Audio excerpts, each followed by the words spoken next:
Salut à tous, c'est Calo et bienvenue dans ce deuxième épisode de Flash-In. Je vous rappelle le principe, 15 minutes, pas une minute de plus, en tout cas pour moi, pour revenir sur l'histoire, le background d'une personnalité de la Ligue française de League of Legends. Aujourd'hui, je reçois Jonas Elmarghichi, alias Memento, jungler de Vitality.Bee. Comment est-ce que ça va, Memento? Bien. Or is it bien? Actually, I would say I'm very good in French. Très bien. You can say très bien. Très bien. Exactly, Yeah, rolling I'm the very R. I'm very good. Vous Not l'aurez... really, actually. Well, pour donner un petit peu de contexte à notre audience, cette interview est shootée au lendemain de la série jouée contre Illuminar Gaming et dans laquelle Vitality.Bee s'est fait sortir des European Masters. Hélas, ça nous fait tous mal. Vous l'aurez compris, cette interview se déroulera en anglais, sous-titrée par mon talentueux monteur Souls, et du coup, je vais passer immédiatement. Shall we start the timer, Memento? Are you ready? Yeah, I'm ready. Here we go then. So, first of all, I'd like to talk about your life, as you understood, and where do you come from? I heard you went from Sweden, but where exactly? So I'm from Sweden, Stockholm. That's where I was born. Both of my parents are from Morocco in Casablanca, but they moved to Sweden in around 1990, I think, around there, and I was born in 1995. So my whole life I've basically been in Sweden. But then I also have like a lot of relatives in Morocco, which I go to a lot of times as well. But yeah, that's pretty much it. Okay, and do you have any siblings in your family?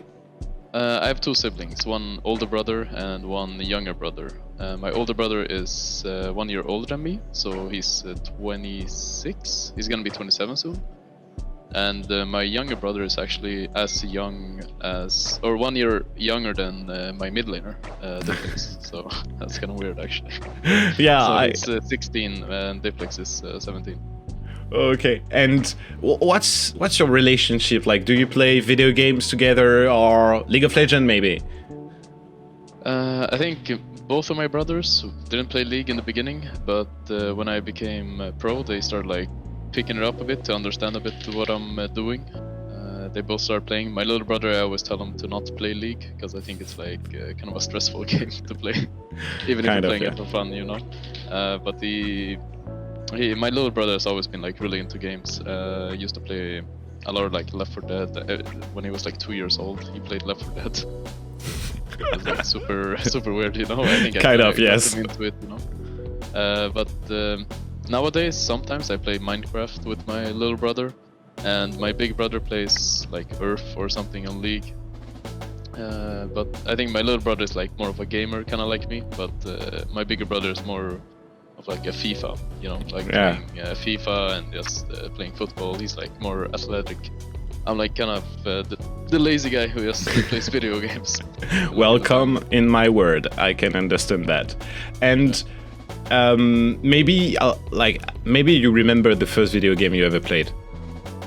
I think first video game was probably Mario on like Nintendo. I think that was probably my first video game that I ever played. It was like, I think I was like 5 years old or something, and then played like Super Mario Bros with my big brother, and of course I had to be Luigi and he was Mario, so you were kind of always a gamer. It's not like something you became recently. You always had like some kind of console, controller, mouse or keyboard in the end. Yeah, kind of. I mean, I really enjoyed playing like video games a lot, and then when I finally got a PC, then I started like playing Counter-Strike and Left 4 Dead, just all these kind of like fun games. It was. How old were you? In my blood. I think I was. I think when I started playing Counter-Strike, I was probably like 13. I think. Yeah, I was 13. I started just playing Counter-Strike, and then from there on, I started like more interest in World of Warcraft and kind of the same path that most gamers go through. You just try out a lot of games and you enjoy them, then you just continue playing them.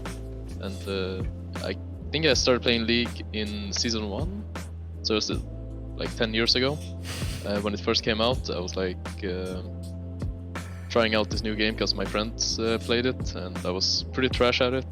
It wasn't that I didn't understand how it was fun, you know. But a lot of my friends thought I was like really bad, and which I was. I was like playing Xin Chao and just I didn't really know how to play the game, you know. But since they were all like kind of flaming me for being so bad, I kind of started tryharding, and then I got like pretty good at the game. And then I got like to diamond, and all my friends were like really low rank. So hate is a good motivator. I don't know if it's hate or anger, but at least you succeeded. That works, I'd say. And because actually I wanted to ask you when you started League of Legends, but you preceded me. So do you remember your first competitive game ever? The first one? And could you explain me like how did you feel at that time? Maybe stress, excited, shaky, I don't know. I think like first competitive, I think I played online, so it wasn't that, I think it was just go for lol. I wasn't that stressed about it, I kind of just played and had fun. But I remember my first time on stage, which was like 2015 in England. I think it was like some UK LAN where I played with Team Infused, they were called. I actually played with Alfari back then. It's like Alfari, who was our mid laner? Charlie T, I think that guy doesn't play anymore. And then bot lane was like Polk and Arfan. It was like really old players, you know. I subbed in a LAN for them. That was like my first real competitive experience. It was like in 2015. And I had to play like the finals of that LAN versus the old Splice, which had like Wonder, and then they had Trashy. I'm not sure if it was Trashy. Yeah, it was Trashy actually. It was Wonder, Trashy, and then it was Senkox, and then bot lane was like Kobe and Nisbeth. And yeah, I remember I was like really nervous for that LAN, and I could. It was like first time on stage, so I was just like kind of shaking. So it was actually quite an experience. Well, but you did it nonetheless. And I wanted to talk about you because you told me that your family, you would play with your brother, your other brother, but how was the rest of your family responding to you wanted to become a pro? I think it was back in 2014. I had just finished my electrician degree, so I just graduated, and I kind of realized back then that I really didn't want to become an electrician because it was not something for me. It was like really early hours. It was like I had to get up at 4:30, and I would come home at like 7 p.m. And it was just I didn't have time to play League at all back then, and I just didn't feel like that was life for me. Kind of like 9-to-5 job, you know, like always doing the same thing over and over again, and then like I don't know, borrow money from the bank and then be in debt for the rest of your life. I was kind of allergic to that kind of lifestyle, so that's why I pursued trying to go pro. And when I first came out with the idea, my mother was not really into it. She said that I should just study, I should just be safe, and I shouldn't like go for these, because esports wasn't a thing back then. It was dead. You don't earn any money, and it was mostly just for fun, you know. The only time you earn money is like if you win a huge tournament, but then it's like 200 euros maybe. And then you're like, yeah, I get 200 euros, and then you couldn't live at that time with that money. Yeah, only in LCS you could live off it, I think. Yeah, maybe, yeah. At least. But then if you were like me back then I was like a semi-pro, I guess. I played like in national leagues and stuff, so I didn't really make any money. And to go back to your question of what my parents thought of it, my mother was not really into it that much, but my father just told me like, hey, you're young, you're 18, just go and try as many things as you can, you know, and just see. If you fail, then you will learn, and if you succeed, then you'll know it was the right path. But at least I won't have the thought like, because I think I would really hate myself if I didn't try to go pro, and I would look at the esports scene right now and be like, oh man, and then I'm sitting there working, you know, and I'm like, I could have been a pro, like what if I actually tried? So I actually just took a chance and I tried, and now worked. I'm basically here. Yeah. It worked. And, well, you know, that's a point where we're going to have to be fast, but that's a point that I wanted to talk about because I think the audience doesn't know exactly your career. So we're going to try a little something. I'm going to try to speed run your career. And sometimes I will just ask you a tiny question between them. You see the idea? Okay. So you started in 2015 within the LVP, which is a Spanish competition, but it really exploded in 2016 when you qualified for the UCS in 2016 alongside Low Priority. You've been then recruited by Nev, a Belgian roster, after they acquired the Copenhagen Wolves. It means you played alongside Wicked and Caps, isn't it? Yeah? Yeah, Wicked, Caps and Upset back then, yeah.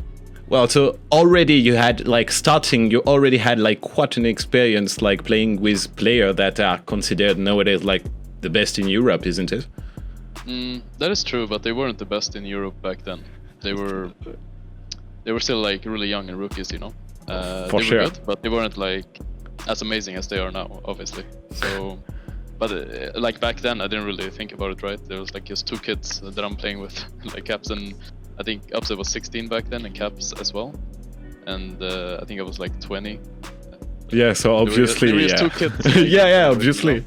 Yeah, and obviously. Wicked was the older brother, I guess. He was the experienced guy, right? That came from LCS Challenge Series, and I guess you learned quite a bit from him.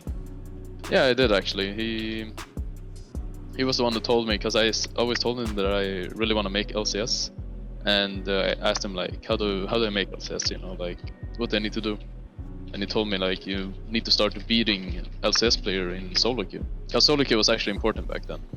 Right now it's kind of it sucks, but back then everyone knew each other in solo queue, and it was you play, and it was a lot more individual skill back then. So when you do face another jungler and you actually win against him, then people start to realize who you are, you know, and see hey, this guy's pretty good, you know. Obviously, yeah, I know it's quite different, but let's go back to your career because yeah, I'm not going to. No, otherwise we are not going to the end. That would be sad. Yeah, so yeah. you were learned to Roca during 2 months to help them compete in the EU LCS summer to avoid relegation during the 2016 summer promotion. You then returned to Nev, but you failed to qualify to the EU Challenger Series. Then you joined Giant Gamings, so you played 1 split in EU LCS, but it didn't go very well, and let's call it quite a false start. Because after that, you joined Schalke 04 to compete in EU Challenger Series. You then qualified to play in EU LCS 2018, and at that point, it was you weren't chosen, you deserved it, because you got it by yourself. And I just wanted to know, did it feel like a consecration at this point? Because with all this up and down and up and down, how did you feel at that time? I mean, when I joined Giants, I think it was kind of a impatience from me. I was still really young, I was 20, you know. So I just started my career, and I kind of took the first best offer I got, because I didn't want to play in Nerve. I didn't like the organization or the team. And so I just immediately went to Giants, and it wasn't the best roster. We were 4 rookies with 1 veteran Korean, and obviously I wasn't able to learn enough from that team to actually become a proper LCS player back then. And that's why I think it's kind of important to, but at least for me, I think it felt kind of disappointing, first split in Giants, because I thought we were gonna, I don't know, I was really optimistic, underestimated how good the LCS work was. So I really wanted to go playoffs and go further, but then we ended up getting relegated. And after I got relegated, I had another LCS offer with NIP back then, but I decided it was probably better to go to Challenge Series and actually play with a really good team and then climb up to LCS instead. And I kind of got to prove to myself hey, I actually made LCS with this team, so it's you kind of deserve to be in LCS. Well, sadly we are closing to the 15-minute mark, so I need to shorter a bit. Really? Is that so short? Yeah, I know. I would like to spend hours talking, but I only have 15 minutes. They told me 15 minutes, so yeah. Okay. So instead of continuing with Schalke 04, you joined Rocat. You played 2 LCS split, then you joined back Schalke, then you joined Schalke Evolution. You played in the ESLM summer 2019. And I was like, after years of fighting for the LEC, being right on the frontier, you went for the ERL, the European Regional League. And finally, you went for the LFL. And I wanted to know, like, why that decision? What was your mindset at that time? And obviously, when you joined Vitality.Bee in November 2021. I mean, I didn't really know enough about the ERLs and the players that are in it and who are good and who are kind of like bad, and I didn't know how much EU Masters meant back then. So I kind of joined first ad hoc, not really knowing like who the players were, and I thought like, hey, this is enough, we'll just like make EU Master anyways, but I don't think we were as good as of a team that we should have been. But then this year I just decided like, hey, screw it, I'm gonna join a really good team, and I'm gonna make sure that there's like good players around me that I can actually like help and they can help me. And that's, I also have like a former relationship with Hustling Beast, because we played together in Giants. So when I heard that he's also going to Vitality.Bee, I was kind of interested from that. And then I also know Smiley a little bit, so that's why I wanted to join Vitality.Bee, because I also know that they're really good. And then Diplex, of course, as well. And then the only guy I didn't know was like Raven, but he turned out to be also quite a nice surprise. Well, sadly, we hit the mark, which means I don't have the right to ask any more questions to fit in the format, but it was really a pleasure to have you there. And as we said, I would have loved to have you more, but that's a game, so we can't. Do you have any last word? We will make just an exception for that. Do you have any last word for the audience, your fan, your sponsors? I don't know. Well, this is like literally the day after our loss, which feels like pure shit. So I just wanna say thank you to the fans for supporting us all this journey. I know we didn't like make EU Masters, but if you saw all the hard work that my teammates put in and everyone in this team was like, you would also understand like how amazing this team actually is. Even though we weren't able to perform at the end of the day, which is the reality, and that's just something we have to deal with and accept it. But I do want to thank like for the entire split, like how much support there has been from the Vitality fans, from the organization, from I guess our sponsors. Is that like, that's a good nice thing to say, right? Like our sponsors as well. Just everyone overall, it was just a really nice season, and I'm sure next season is gonna be even better. So I'm really excited for it. I'm really excited for it as well. Well, thank you a lot, Memento, for being here. Et merci à vous d'avoir suivi cette vidéo jusqu'au bout, et je vous dis à la prochaine.